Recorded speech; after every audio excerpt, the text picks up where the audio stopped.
Atin na pong alamin at pag-aralan kung papaano tayo makasusunod sa sinabi ng Panginoon na magsipaghanda kayo sapagkat darating ang anak ng tao sa oras na hindi ninyo iniisip.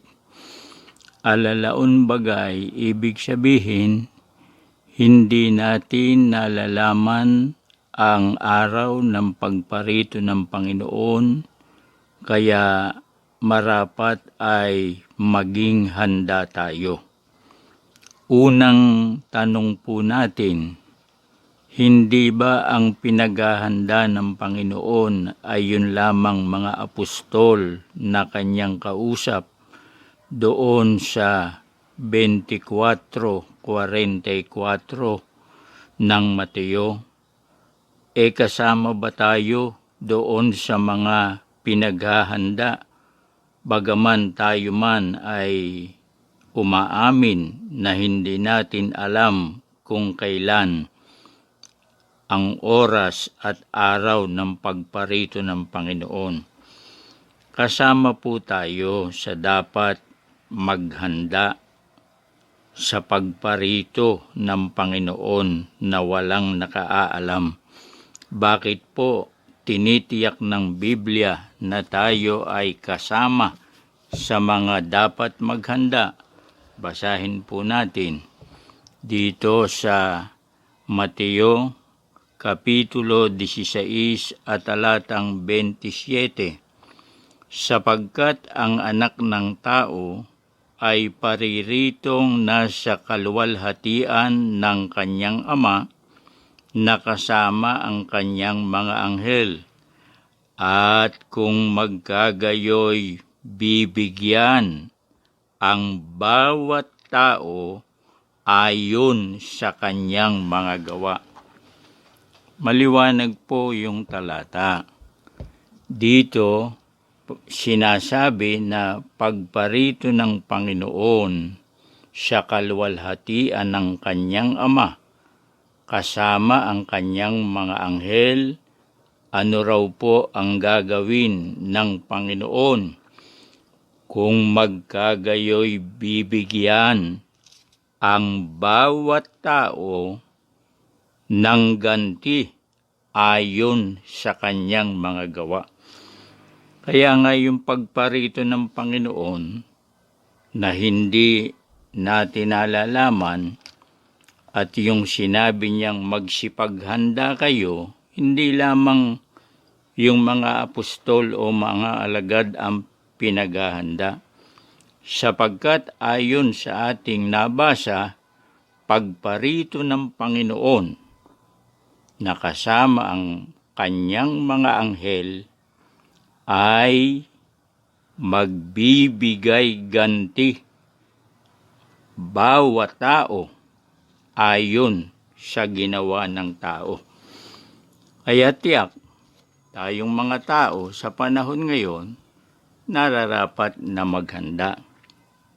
At bilang paghahanda, doon sa pagparito ng Panginoon, na wala nga pong nakaalam ng oras, ng araw, ng taon, ano ba ang isa sa mga unang gagawin ng Panginoon sa kanyang pagparito para maging aware po tayo?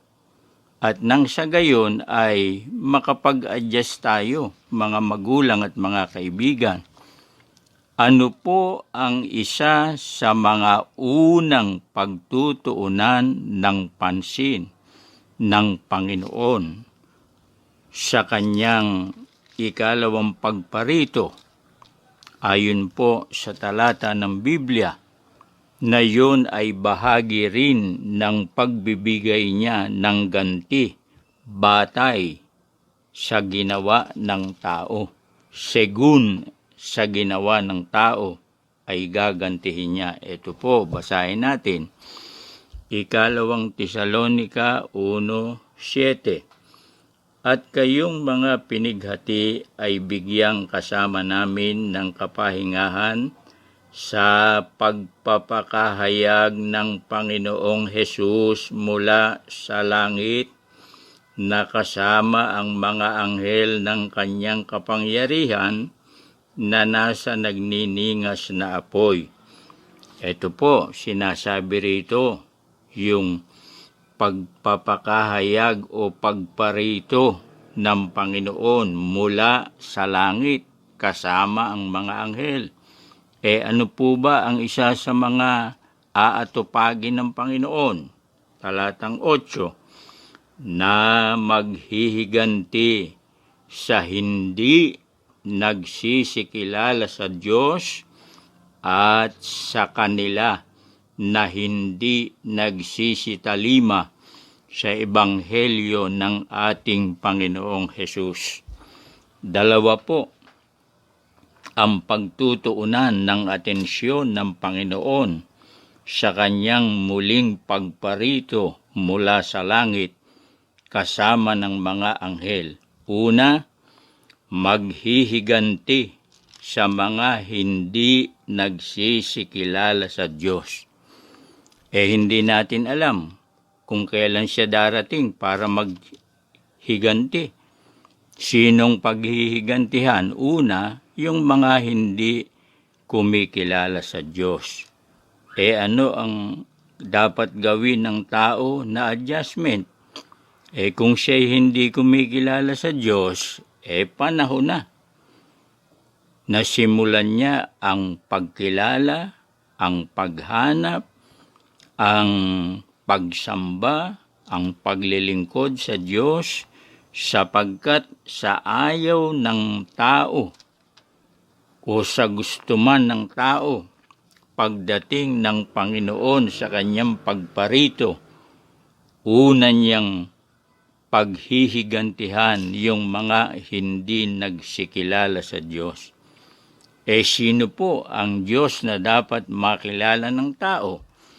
Maaari niyo pong pakinggan sa video ng inyong lingkod na ang teksto ay Juan 8:19. Sapagkat kung kumilala man tayo sa Diyos, hindi tunay na Diyos ang ating kilalanin, baka kayo po ay mapaniwala ng mga nagsasabing ang Diyos ay merong mga katangian na hindi naman sinasabi sa Biblia.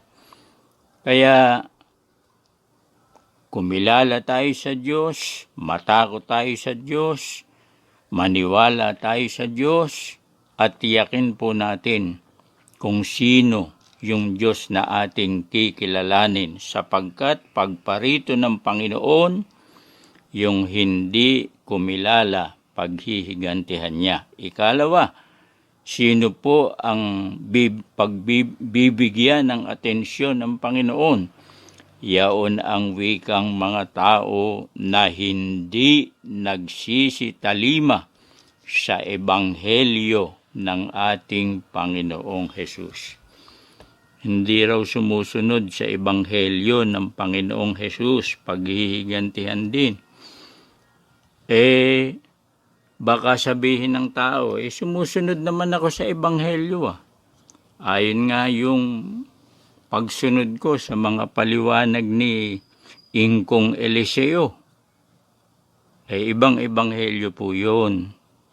Hindi po yun ang dapat nating talimahin. Sapagkat si Ingkong Eliseo ng ang dating daan, ebanghelyo po ng kontradiksyon yun Halimbawa, bawal daw mag-asawa, pero yung kanyang miyembro, nag-asawa ng galing sa Japan, hindi niya binawal o hindi itiniwalag. Ipinromote pa nga Kaya ibang ebanghelyo po yung kay Ingkong Eliseo ng dating daan o Members Church of God International. Ano pa ang halimbawa na iba yung ebanghelyo ni Eliseo? bawal daw po sa mga babae yung nakapants o nakapantalon. Pero dumating ang araw, hindi na pala bawal. At ang kanyang modelo o model, yung kanyang sislus, pwede raw magpants. Marami pong mali yan si Ginoong Soriano. Ano pa ang ibang-ebanghelyo ni Eliseo? Pagka nagpabasa, basahin yung pinababasa yung magbigay ang bawat isa ayon sa pasya ng puso.